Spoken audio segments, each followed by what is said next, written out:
কি রোদ রে ভাই, রোদ রোদ রোদ। রোদের মধ্যে হাঁটতেছি, দেখেন কিরকম পাহাড় উঠতেছে। আর আমার পিছনে দেখেন কি অবস্থা, এই রাস্তার মেরামতের কাজ চলতেছে।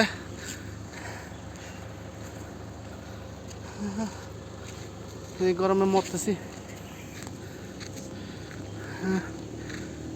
দোয়া করেন যেন সুস্থ থাকি। এখন বাজে 2:30টার মধ্যে আমি আজও হাঁটতেছি।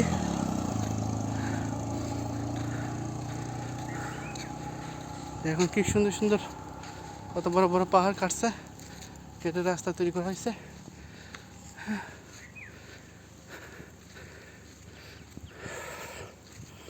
এই যে দেখেন, আমরা এখন পাহাড়ের চূড়ায়। সবাইকে ধন্যবাদ।